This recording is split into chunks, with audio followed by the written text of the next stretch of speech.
জীবনে দুঃখ, কষ্ট, যন্ত্রণা কিংবা হার্টব্রেক ঠিক কী জিনিস সেটা যে কোনো খেলা পাগল এক ক্রিকেট প্রেমীকে জিজ্ঞেস করে দেখুন, তার কাছে সব উত্তর পেয়ে যাবেন। এই লর্ডস টেস্টে এক টান টান থ্রিলার ম্যাচ দেখলাম আমরা। প্রথম দুদিনের যে স্মুথনেস ছিল, তৃতীয় দিনের লাস্ট ওভার থেকে উত্তেজনার পারদ ধীরে ধীরে বাড়তে শুরু করলো, আর 4 নম্বর এবং 5 নম্বর দিনে অ্যাবসলুট থ্রিলারে পরিণত হলো।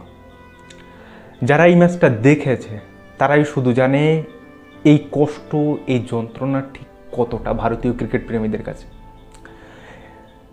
টেস্ট ম্যাচ শেষে একদল জিতবে, একদল হতাশ হয়ে ফিরবে। আজকে সেই হতাশ হওয়ার দলে ভারতীয় দল নাম লিখিয়েছে। কিন্তু কেন যে টেস্ট ক্রিকেটকে 3 ফরম্যাটের সবচেয়ে সেরা ফরম্যাট বলা হয়, সেটা ভারত ইংল্যান্ডের এই লর্ডস টেস্ট হাড়ে হাড়ে বুঝিয়ে দিয়ে গেল। মাঝে মাঝে খেলা দেখতে দেখতে মনে হচ্ছিল যেন এটা টেস্ট ক্রিকেট বা লাল বলের ক্রিকেট হচ্ছে না, এটা যেন একটা নিখুঁত 2 দাবাড়ুর মধ্যে খেলা হচ্ছে। একজন এক চালে অপর পক্ষকে কিস্তিমাত করতে চাইছে, আর একজন সারভাইভ করে যাচ্ছে। 2 দাবাড়ু ছিলেন এই প্রজন্মের বিশ্ব ক্রিকেটের সেরা 2 অলরাউন্ডার, বেন স্টোকস এবং রবীন্দ্র জাডেজা। একদিকে বেন স্টোক একটানা 24 ওভার বল করে গেলেন 135 থেকে 140 কিলোমিটার পার গতিতে, আর একদিকে রবীন্দ্র জাডেজা টেলেন্ডারদের সঙ্গে ধীরে ধীরে নিজের ইনিংস গড়তে থাকলেন। ভারত তো ম্যাচ হেরে গেছিল 5ম দিনের ফার্স্ট সেশনেই, যেখানে 82 রানে 7 উইকেট পড়ে যায়।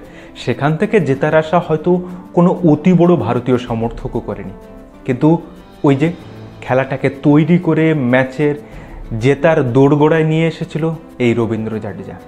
Hats off.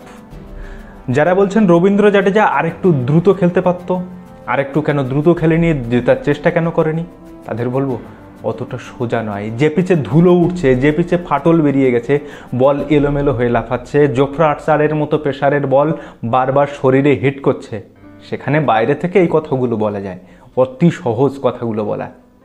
যারা বলছেন বুমরা কেন বাজেভাবে ওই শটটা খেলতে গেল, বা সিরাজের আউটটা বাদ দিন, ব্যাড লাক। দেখুন, সিরাজ, বুমরা কিংবা রবীন্দ্র জাডেজার সম্পর্কে যদি আপনি শুধু রেসপেক্ট না দিতে পারেন, তাহলে কথা বলবেন না, চুপ করে বসে থাকুন। কারণ তাদের সম্পর্কে কথা বলার কোনো জায়গাই নেই, তারা রাখেনি। তাদের জন্য শুধু একটাই শব্দ আসবে, রেসপেক্ট, আর কিচ্ছু না। সেই 1932 সালে লর্ডসের মাটিতে 2 ইনিংসে 50+ স্কোর করেছিল ভারতের বিনু মানকার, একটাই 72, একটাই 184। তারপর এতটা বছর, এতটা সময় চলে গেছে, রবীন্দ্র জাডেজা 2025 সালে এসে আবার সেই এক মহাকাব্যিক ইনিংস লিখলেন, 72 আর 61।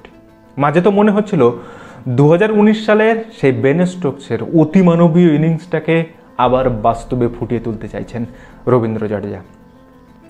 একটানা 24 ওভার বল করে গেল বেন স্টোক। তিনি জানেন যে কিভাবে আউট করতে হবে জাডেজাকে, কিভাবে ফিল্ড সেট করতে হবে, প্রত্যেকটা বলের পর ফিল্ড চেঞ্জ হচ্ছে। কিন্তু রবীন্দ্র জাডেজা তো সেই দূত্রের ছেলে নয়।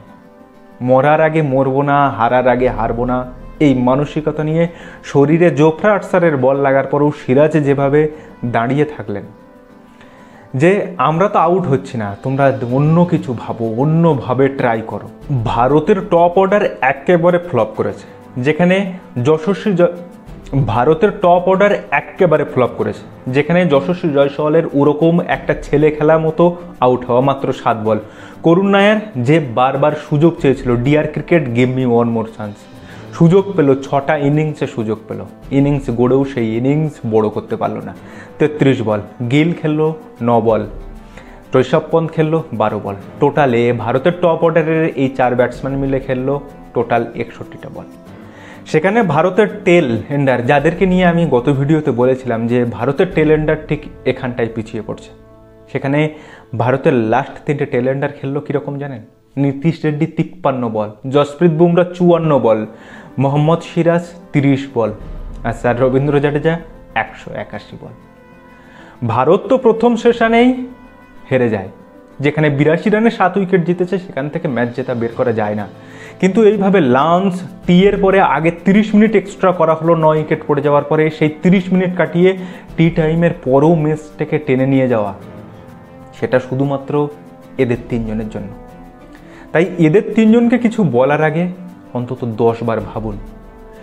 এই ম্যাচ থেকে জেতা অতটা সহজ ছিল না।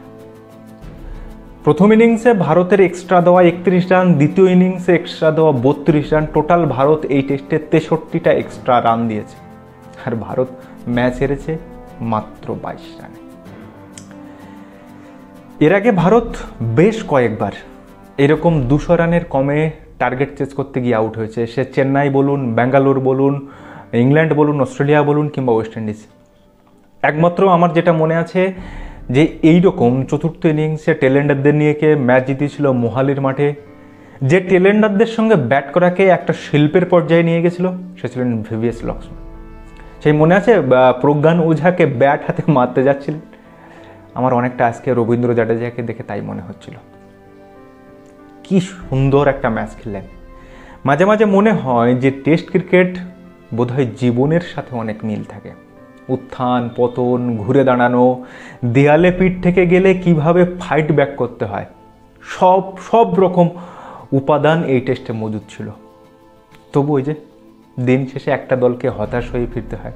জাডেজার এই ইনিংসটা, এই ধৈর্যশীল, এই হার না মনোভাবের, এই লড়াই করা ইনিংসটা ভারতীয় উপসারির ব্যাটসম্যানদের অবশ্যই মনোযোগ দিয়ে দেখা উচিত। কিভাবে লড়ে গেল মানুষটা, কোনো ফ্যাশন না, কোনো উচ্চাকাঙ্ক্ষ আইপিএল শট খেলা নয়, স্ট্রোকের ফুলঝুরি ছোটানো নয়, একদম ক্রিকেটের দিনমজুর হয়ে বেসিক জিনিসটাকে ঠিক রেখে যেভাবে তিনি লড়াই চালিয়ে গেলেন, যে পঞ্চম দিনে কিভাবে ব্যাট করতে হয়, সেটা রবীন্দ্র জাডেজার এই ইনিংসটা দেখে শেখা উচিত।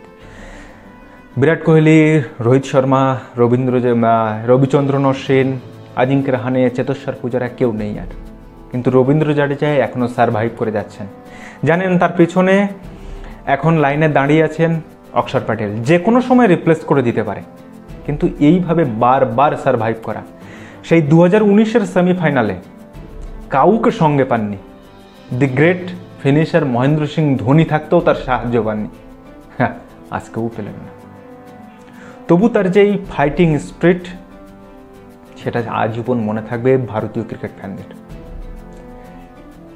রেসপেক্ট রবীন্দ্র জাডেজা। ছাড়া আজকের এই ম্যাচ 82-7 থেকে 110-8 থেকে 170-এর কাছে নিয়ে যাওয়া চারটিখানি কথা ছিল না, এটা জাডেজা ছিল বলেই সম্ভব হয়েছিল।